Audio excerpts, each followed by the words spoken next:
À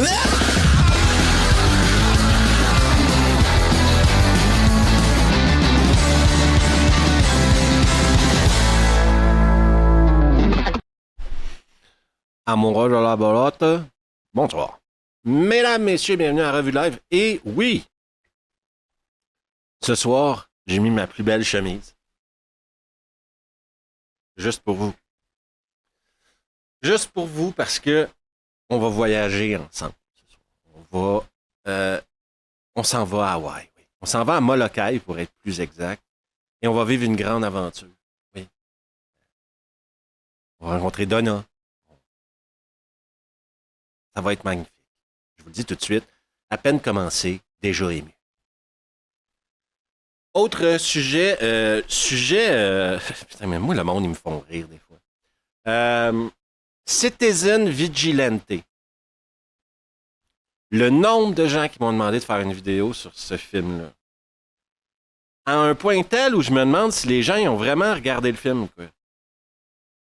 Parce que comment je pourrais dire ça en restant gentil avec tout le monde? Je comprends que ce film-là attire de l'attention. OK?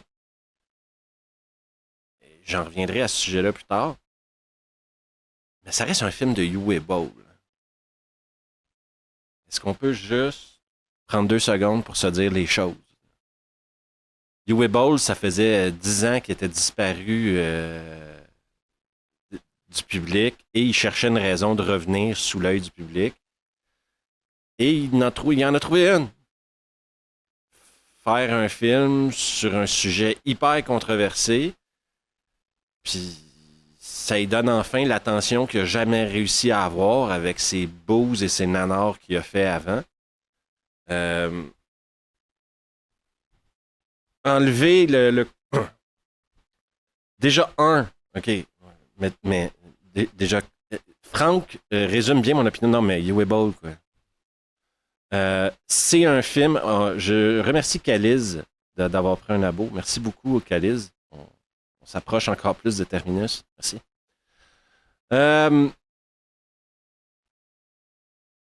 96% sur Rotten Tomatoes, c'est des votes de bots. C'est n'importe quoi.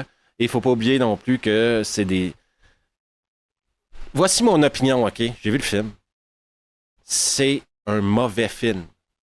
C'est pas un bon film. C'est un sujet hyper sérieux, OK? Qui aurait dû être traité par un bon réalisateur avec un bon scénario. Et voilà mon opinion sur ce film-là. C'est que je trouve que c'est un sujet hyper sérieux et que Uwe Boll fasse un film là-dessus, c'est uniquement et seulement parce que Uwe Boll a besoin d'attention. On parle du gars qui a déjà challengé toutes ses critiques à un combat de boxe à un moment donné, qui en a fait un documentaire. On parle du gars qui nous a offert Alone in the Dark. On parle du gars qui a recyclé tous les acteurs qui voulaient faire de l'argent parce qu'il y avait des impôts à payer parce qu'il faisait des films de merde payés par le gouvernement allemand en majeure partie. On parle du gars qui a profité du système pendant des années.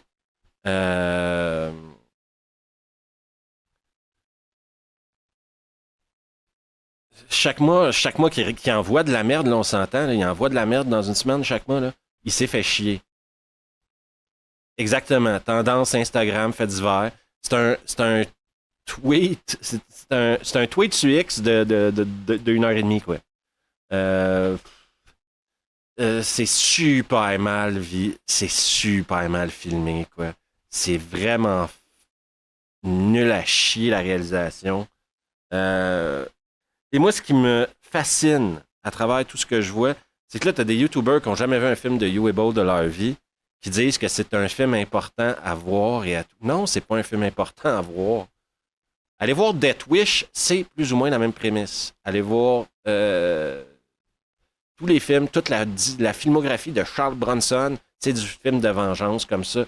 Des films de vengeance, je peux t'en nommer 150 qui sont meilleurs que ça. Et dans les 150, il n'y en a pas un de pire que Citizen Vigilante. Et Zebaku, le réal est naze, le message du film est important. C'est justement là qui est mon problème.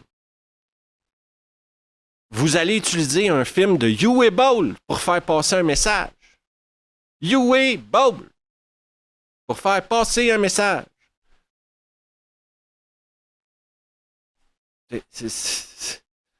J'ai aucun souci avec le fait que la liberté d'expression, ça va dans les deux sens. Si une bataille après l'autre de Paul Thomas Anderson, de PTA, ben, c'était un film sur une bande de terroristes de gauche, quoi. OK? Ben, si tu as le droit de faire ça, théoriquement, la liberté d'expression s'applique dans l'autre sens aussi. Et tu as le droit de faire une merde comme Citizen Vigilante. Super mal filmé, avec un scénario de merde, et qui, selon moi, de la manière que c'est présenté par les gens sur les réseaux sociaux et tout, quand je vois que quelqu'un dit c'est à 96% de ci, de ça, mais vous êtes malades, les gars. Vous êtes malades, vous avez jamais vu un film de votre vie. C'est le premier film que vous voyez de votre vie, là. Tu sais, puis après ça, t'as d'autres gens qui traitent le film de raciste. Non, mais pour moi, c'est l'intention derrière, là, c'est est-ce que Liam Neeson est raciste dans Taken parce qu'il tue que des Albanais, parce qu'ils ont kidnappé sa fille? Dans tous les films, est-ce que Rambo est raciste parce qu'il fait la guerre du Vietnam ou parce qu'il tue des Russes, des communistes? Tu sais, putain, mais arrêtez de... Il donne de l'importance à un truc, OK, qui, s'il y a une personne dont les films ne devraient avoir aucune importance culturelle, c'est Uwe Boll. Rien de ce que Uwe Boll fait devrait être partagé, vu. Elon Musk a partagé un film de Uwe Boll. Pensez à ça 2 secondes. Là. Elon Musk a payé Uwe Boll pour mettre le film sur X. Je rêve, putain. Je rêve. Je crois qu'il y a des gens qui adhèrent à l'idéologie qu'il y a derrière ce film-là. Et dans une démocratie, je répète encore une fois que les gens ont le droit de penser ce qu'ils veulent. C'est la beauté de la démocratie. Et je ne reviendrai pas au fait que plus on divise, c'est mieux vaut diviser. C'est plus facile diviser pour régner, là. Sun Tzu, là. Hein? Mais je suis halluciné de voir la réception que ce film-là reçoit. Mais regardez-le, regarde. Si vous réussissez à passer à travers les 20 premières minutes de ce film-là, OK, 1h20, le voir au complet du début à la fin. Et il y a ça qui joue aussi. Alex amène un bon point. S'il n'avait pas été interdit en Allemagne au UK, mais il n'a pas été interdit. C'est ça l'affaire. C'est que si je me fie sur ce que j'ai lu, c'est pas qu'il a été interdit le film. C'est qu'il n'a pas été encore gradé PG-16, PG-18, etc. Il y a une nuance à faire aussi sur l'interdiction. Je pense que Uwe Boll se place en victime pour attirer l'attention sur lui et son cinéma de merde.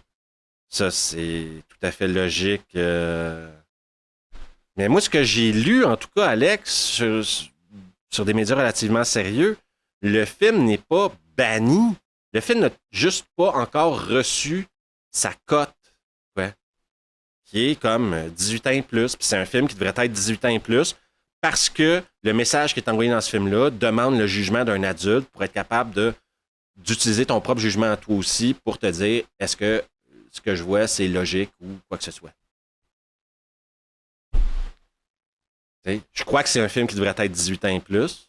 C'est mon opinion personnelle. De la même manière que je pense qu'une bataille après l'autre aurait dû être 18 ans et plus aussi. Parce que ça traite de sujets sérieux. Puis je pense que tu as besoin de jugement pour regarder ça. Tu as besoin d'avoir développé un certain jugement d'adulte. Ouais, c'est possible qu'il donne pas de cotation pour le bloquer, mais c'est parce qu'il n'y a pas de producteur derrière aussi. Hein? C'est parce qu'il n'y a pas de producteurs qui promettent de placer le truc en salle ou où il n'y a pas une plateforme qui a décidé de l'acheter, etc. Donc, c'est pour ça que ce ne sont pas... T'sais, pour être noté, il faut que tu sois distribué.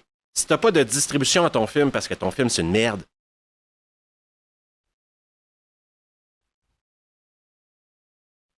il n'y a personne qui a de stress à coter ton film. Vous voyez ce que je veux dire?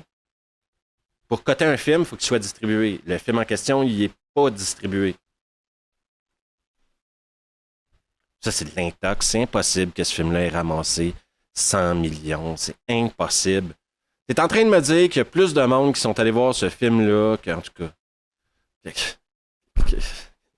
Que Master of the Universe ou quoi. Voyons donc, là. Voyons donc.